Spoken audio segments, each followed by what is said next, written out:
Hello, hello, hello, and welcome back to this, our third and final installment in our Thanksgiving Safety Series. I'm your host, Lynette, co-owner at South Austin Dog Center. So, last time round, we talked about what to do when guests come over to keep your dog from getting too stressed. The time before that, we have gone over what foods are safe for your dog to have and which ones you should avoid.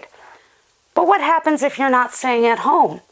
What happens if you're going on a whole other adventure and traveling? That's what today is going to be all about, traveling with your dog and making sure that they are calm, comfortable, and safe so the trip is enjoyable. Let's get started.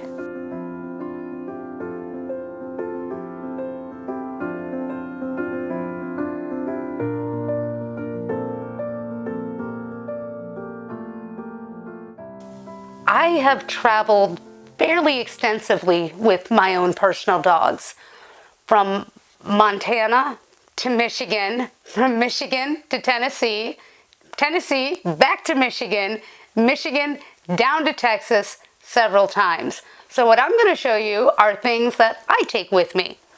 And that's going to be enough food to last however long we're there, plus a few days extra just in case something happens. At least 2 gallons of water. Make sure that your dog's tags have your current phone number on it and that they wear their collar with their tags at all times. You can also get one of those GPS trackers. If your dog is microchipped, make sure that the microchip information is up to date just in case anything happens. I make sure that I have extra leashes and collars, and I always carry my dog's veterinary paperwork with me. The great thing about this modern day, when I first started, I was literally just carrying all the paperwork in this big folder. Now, we have it on our phones, so we can just easily download our dog's vet records, and that makes sure that we have it all with us. The other thing that I've always done is along my route, I make sure that I know where all of the emergency vets are. The scariest one, I think, was probably from Montana to Michigan and back because, well, I don't know if you've ever done that one. There are long stretches where there is nothing. A little bit of a heart stopper right there. And that taught me to make sure I carry my pet first aid kit. Other things that I make sure I have with me in the car are going to be, provided I have space, of course, my dog's crate. That way we have a portable safe space for wherever I'm staying. I make sure that they have a bed or mat that they are accustomed to, any medications they might be taking, and usually some sort of toys and enrichment items. You can prep these enrichment items before you go and put them in a cooler. So you can have Kongs full of peanut butter, maybe a little bit of yogurt in there, some wet food. Just have them all stacked up, ready to go. You can also have a popsicle, a snuffle mat is not that difficult to take, and of course, I always have treats on me. Okay, so now that we have all the packing out of the way, let's talk a little bit about car safety. You want to make sure, especially on long trips, that your dog is not just loose in the car or sitting in your lap when you're driving, because that is a distraction. It's not safe. Any number of things that could happen. And I know you don't want anything to happen to your pup. So when I travel with my dogs or when I'm transporting client dogs, the dogs are in a harness, which is then attached to a specialized dog seatbelt that clips right into the car. Alternatively, if you have the space to do so, you can always have a travel crate in there, and that's where the dog goes. a travel crate is going to be the most secure way of traveling just because it's going to keep the dog contained.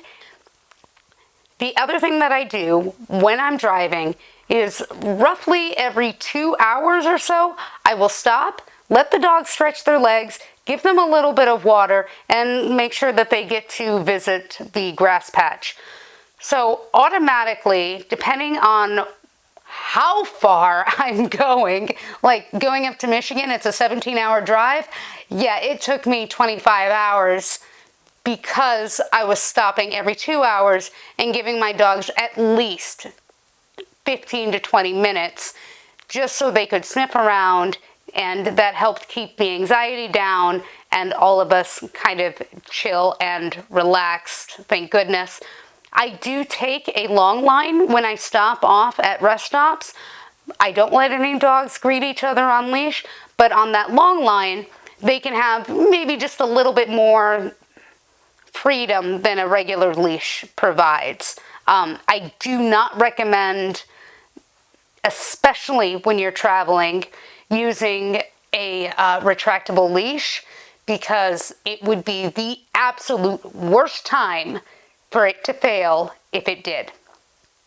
If your dog needs a health certificate to travel, you're going to want to get that from your veterinarian. Make sure that you check all along your route the local and state ordinances. If you're taking your dog to another country, that is a whole other thing, and you want to make sure to check with the country that the dogs are okay to come in. There are some where pets are not allowed. So before you make any of those plans, make sure that the dog is okay to come. If you're not staying with family or friends where the dog is welcome, make sure that you check out pet-friendly accommodations.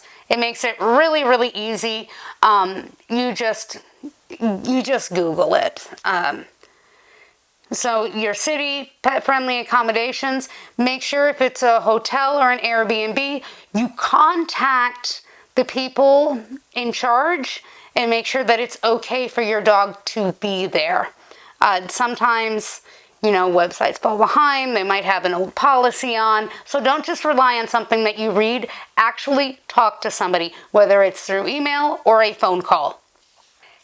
Once you get to your hotel or whatever, you've made sure that it's okay, the dog is there, or you're at your family's house or your friend's house, wherever it is that you're going to be spending Thanksgiving, go ahead and set up a safe spot for your dog and make sure that you heavily reinforce, give them all the good things for being right there, give them their enrichment things. That is their spot. You're going to want to spend a little bit of time with them. Don't do what I did years and years ago.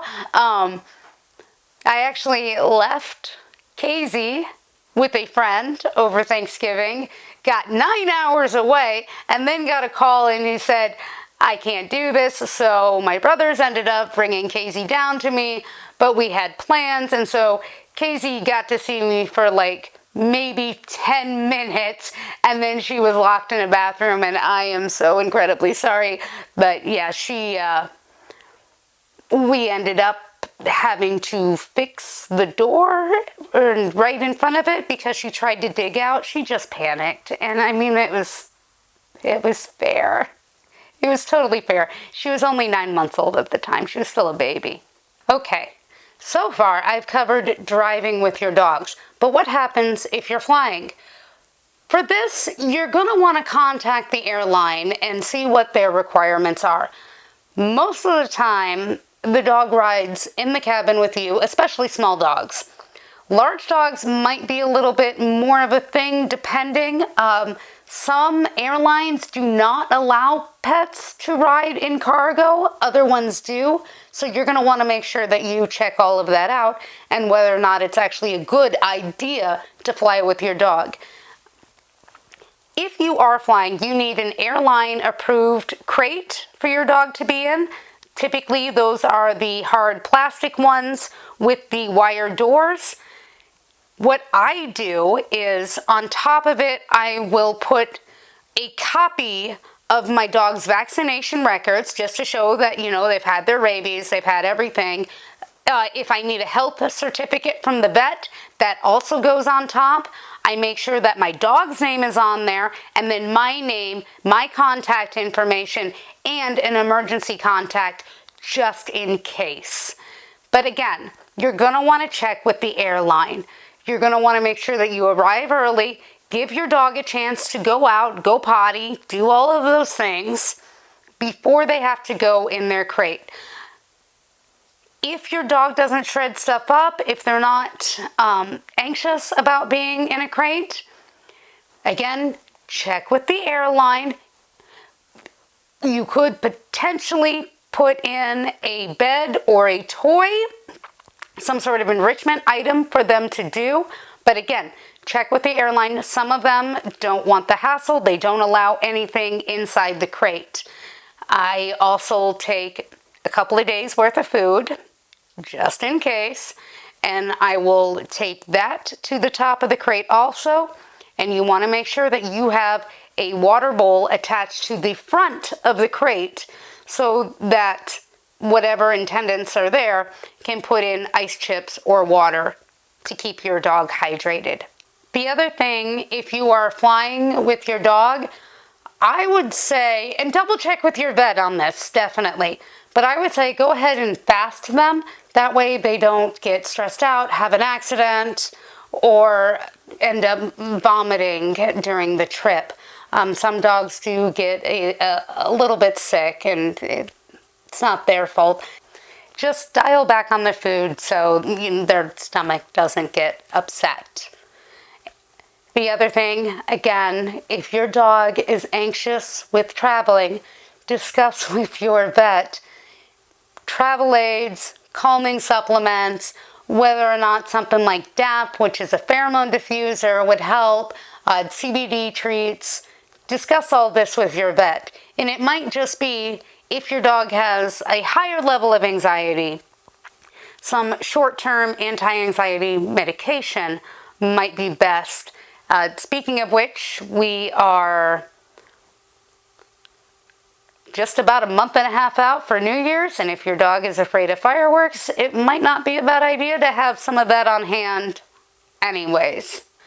So, as I'm sure you can tell by this video, traveling with your pet, especially for the holidays, does require a little bit of preparation, a little bit more forethought than keeping your dog at home.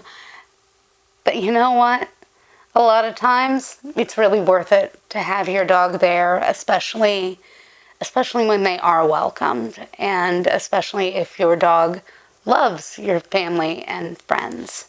So, if you have gotten anything out of this video, if you like the tips, leave a comment, like, subscribe, do all the things. Don't forget to check out our other social media pages. We do post content on there regularly. Links are in the description.